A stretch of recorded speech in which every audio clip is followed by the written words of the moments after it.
Omarosa needs to sell books, and she's got to spew a bunch of lies and dirt to do that. So I'm going to tell you about it coming up today on The Hollywood Conservative for The Rebel.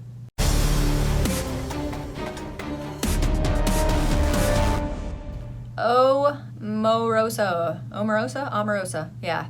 As my southern mother would say, young lady, you have cooked your own goose. Omarosa Manigault Newman, the former White House advisor, exited stage left from this administration, I believe the end of last year. I think it was December of 2017. The Trump administration, trying to stay classy, said that she resigned to pursue new opportunities. But it was also reported by numerous sources that she basically had to be dragged from the White House. And now it's her turn to do the dragging. Now, no one expected her to leave gracefully, least of all me. But you would think that if someone was given the opportunity to work on staff in the White House, that they would have just a little bit of appreciation for the person who gave them that unbelievable once-in-a-lifetime opportunity.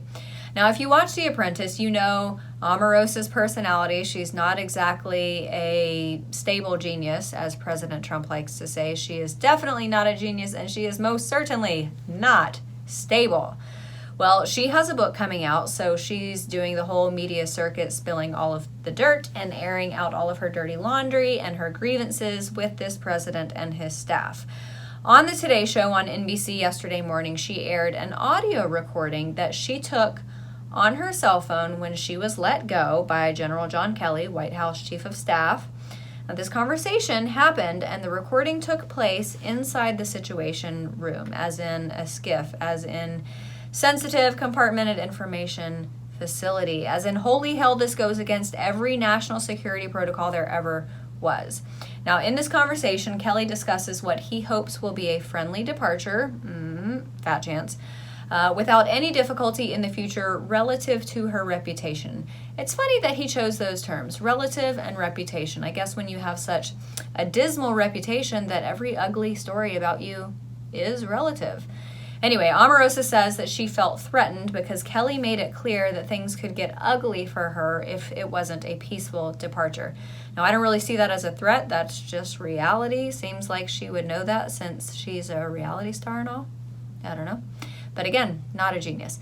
Now, naturally, other members of the president's staff were asked about this, notably Press Secretary Sarah Sanders, and she had this to say.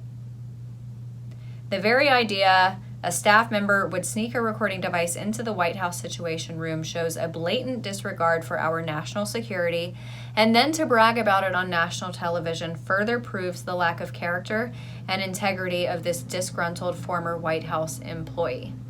Deputy White House Press Secretary Hogan Gidley also told Fox and Friends this on Monday morning. The thought of doing something like that to a fellow employee, not to mention the leader of the free world, is completely disgraceful. Now, apparently, she also alleges in her upcoming book that President Trump is a racist, which I can flatly and adamantly say is completely untrue. Also, if he was racist, why did she work for the man? She campaigned with him. Everyone knows that a presidential campaign is a crucible of character. It imposes such pressure on a person that every undesirable aspect of their personality is exacerbated and on full display. So if she really thought that he was a racist, that would have come out during his campaign. And if that came out during his campaign, why did she agree to work for him? Why did she allegedly beg to work for him? She got married at his freaking hotel in D.C., for crying out loud. Now look, I know that she's just trying to sell books. A girl's got to eat. She's got to get that paycheck. But is it really worth her integrity for just some good book sales? Of course not, but this is Omarosa. So thanks for watching, everybody. I'm Amanda Head, the Hollywood Conservative for The Rebel. If you enjoyed my commentary and want to hear more from all of us here at The Rebel, subscribe to our premium content at www.therebel.media/shows.